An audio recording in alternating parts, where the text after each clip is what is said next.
Well, I would welcome everybody here, but it looks like a pretty empty room. John, welcome. So I'd like to call the special council meeting for 29 April to order.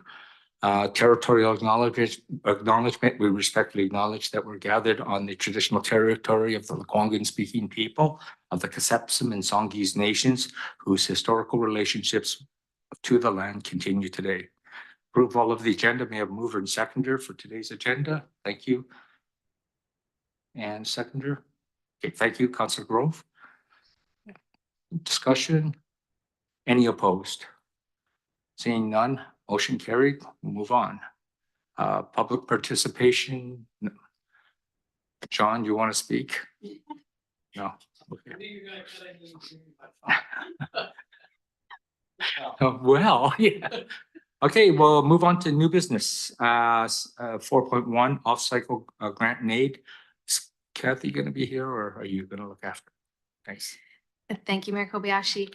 So the staff report before you summarizes there is one off-cycle grant and aid application that's to be considered. I understand that this application package was circulated to council. The staff report does summarize the city has just under $13,000 remaining in our annual grant and aid budget. This application does meet the criteria that's outlined in our grant and aid policy, and the recommendation before you is for council to consider whether or not you wish to award the $2,000 grant and aid that has been requested from the Take a Hike Foundation. Thank you very much. I just wanted a clarification though. I know Nikki on staff is got something with a hike something rather. Is that a different? She's a hike foundation or something. I saw her email a couple weeks ago. Is this different than this? I don't have the specifics of what staff are engaged in before me. Okay, thank you. I think it is different. Okay, open the floor for questions from council. Councilor Ward. Thank you, Mr. Mayor. I just would quickly say that I'm in support of this, the Take a Hike Foundation. If you look at the social ROI report that they've got on their website, they do some great work. Mental health is huge for youth, I think, particularly coming out of COVID. And, you know, I see it with kids my son's age and anything like this that can get them out into the outdoors and deliver results. And I think I'm going to get a little wordy as usual here, but I think, you know, with often we see with some of these grants and aid requests and other organizations, we don't see any ROI. And, you know, I know you've raised that issue is we don't get a report back on what do they do? What does that money accomplish? These guys do that. They close the loop on it and they tell you what they're doing to help youth in the community. So that to me answers the fiscal questions around it. So I'm going to vote in favor. Thanks. Okay, thank you very much. I was going to say Councilor Jensen, but Councilor Day, you moved. Sorry, I'm being tricky today. I just want to say that I do support this. There was a couple of things that I just wanted to clarify. On our eligibility graph in the report, it notes whether or not an organization gets a permissive tax exemption. So, and the answer for this one is no. However, it is run through the school district and they're not a taxing entity, obviously.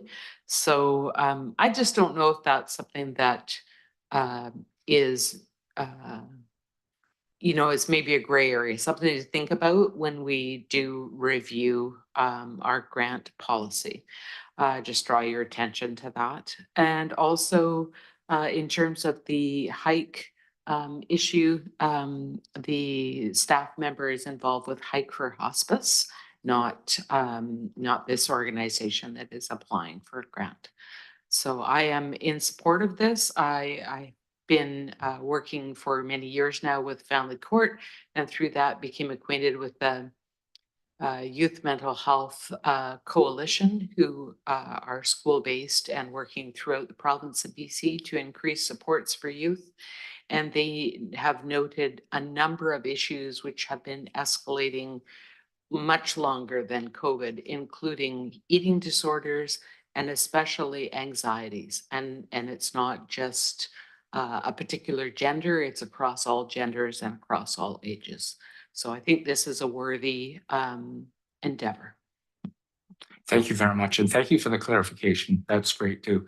So I'm going to take Council Ward, I'm going to take it you move, Councillor Day second. If that's okay, I'm going to call the question.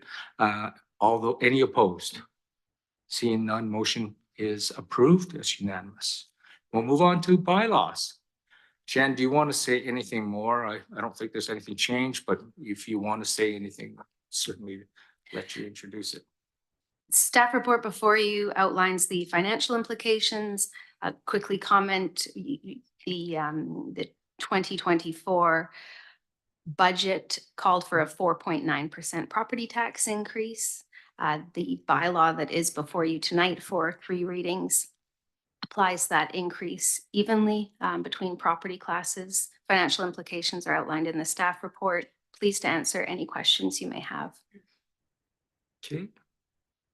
Seeing none, take a what's Councillor Day? I just wanted to suggest that when we're talking about our grants, we're looking for return on investments. I think we might apply that similar lens to our tax rates in the future. It's just another way of looking at what people get out of what we're doing and what the tax hike is related to. So I think that we've done very well to come in under 5% for our tax rate, and it's not something that a lot of other municipalities have achieved. So I think it's something that we should celebrate. Absolutely. Thank you very much for your comment. In fact, Sandra Russell put out a very good breakdown. She did her first initial communication on it. Probably follow this up when we go for adoption, just to reinforce it. But it's out in the community. I could tell you that. So, but yeah, well done to everyone. Councillor Ward, sorry. No problem. Thank you, Mr. Mayor. I wanted to echo that. I think you don't get to a reasonable tax rate like that without kind of a partnership approach. And I think full credit has to go to CAO, CFO, well, was that guy in the audience? Folks that in staff that came to the service review prepared to, really take a long look at what was there and put their best foot forward and argue for the things they felt passionate about, but also recognize that, this council wanted to, look at it through a lens of financial, responsibility, for lack of a better word, but really to try to keep the number down. So very appreciative of the work that staff have done. And if I may, I just like to go 2 for 2, and I'll make the motion to accept the tax bylaw as is. First, second, and third reading. Okay, super. Second, Councillor Chordison. And any discussion, further discussion? Seeing none, I'll call the vote. Any opposed? Seeing none, unanimous, motion carried, and motion for adjournment. Thank you. Thank you, Councillor Grove and Councillor Day.